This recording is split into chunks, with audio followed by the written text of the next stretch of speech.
Hello, and welcome to QuickTale English. Today, we look back at one of the most mysterious and haunting aviation tragedies in modern history, the ghost flight of Helios 522.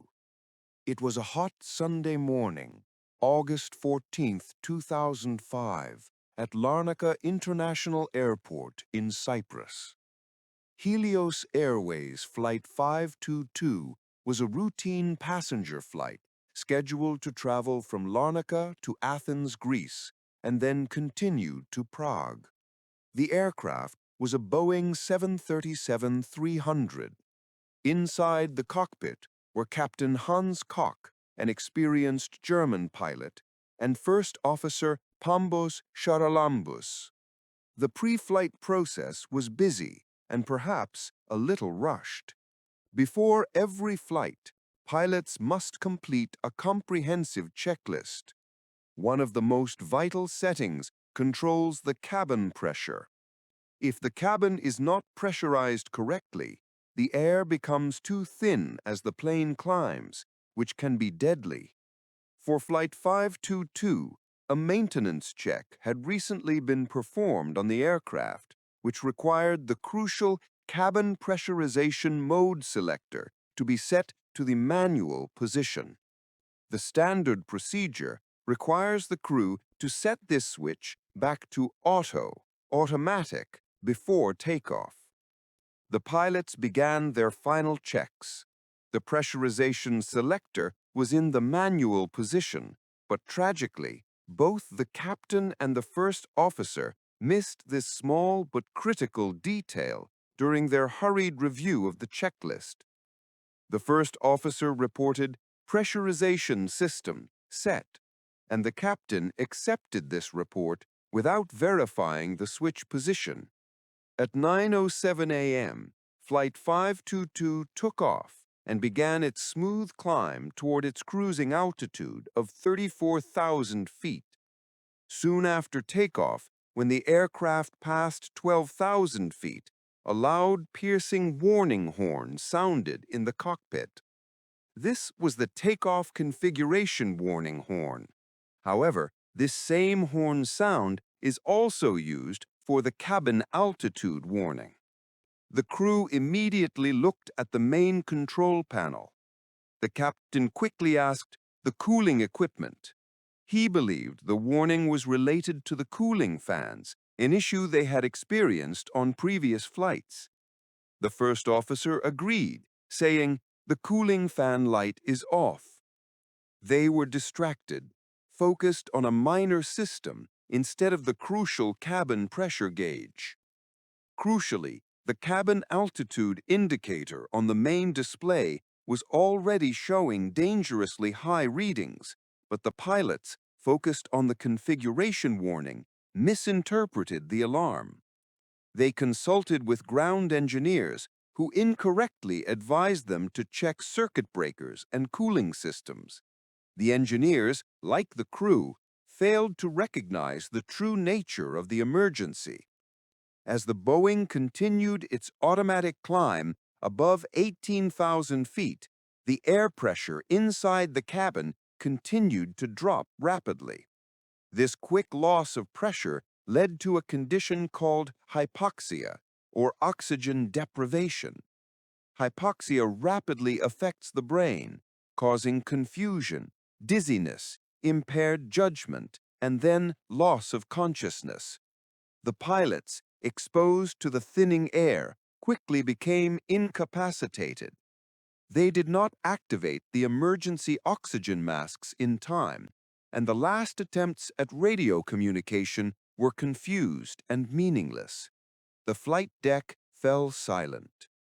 The aircraft reached its assigned cruising altitude of 34,000 feet and leveled off. The plane was now flying on autopilot, perfectly and silently, following the programmed route toward Athens. The flight continued for over an hour, with all 115 passengers and 6 crew members unconscious. Air traffic control in Athens became extremely concerned when the flight failed to make its scheduled communication and did not begin its descent toward the airport. Repeated attempts to contact the crew were met only with silence. ATC declared an emergency, fearing a security threat or a major mechanical failure. The Greek Air Force was scrambled immediately. 2 F-16 fighter jets were sent to intercept the passenger jet and determine what had happened. This is when the story truly became haunting. Around 11:30 a.m., the F-16 pilots reached the Boeing 737. What they saw was disturbing. The passenger jet was flying smoothly and steadily, but it looked completely frozen.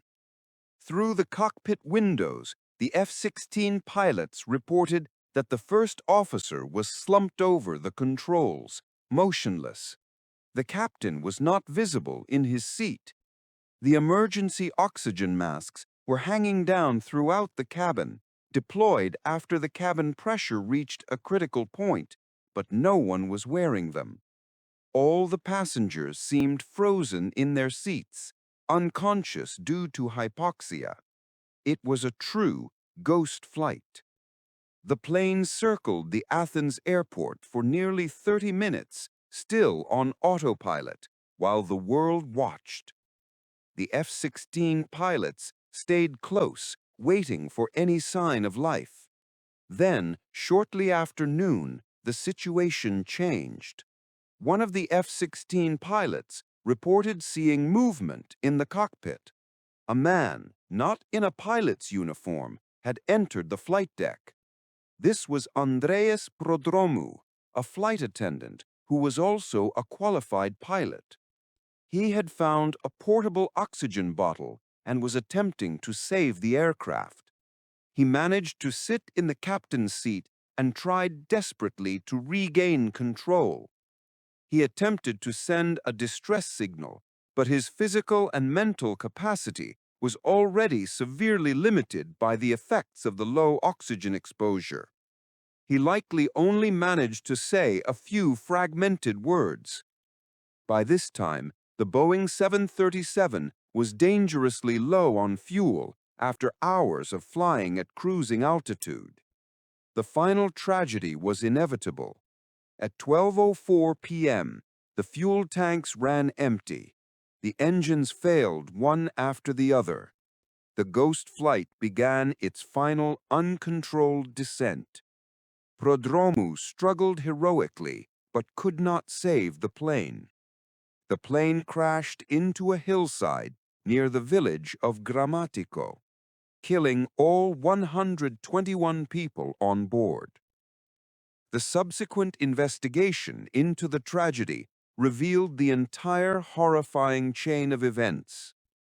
The crash was not caused by a mechanical failure, but by a series of human errors. The simple failure to check the pressurization switch left in man was the initiating event. The crew's failure to correctly identify the warning horn, mistaking it for the cooling fan warning, sealed their fate. Had they worn their oxygen masks immediately, the outcome would have been different. The investigation highlighted the crucial importance of recognizing warning systems and strictly following checklists, even under pressure. The ghost flight of Helios 522 remains a powerful and tragic reminder of how quickly small mistakes can lead to catastrophic consequences in the high-stakes world of aviation. Thank you for joining QuickTale English. Subscribe for more real-life mysteries and continue practicing your B1 English. See you next time.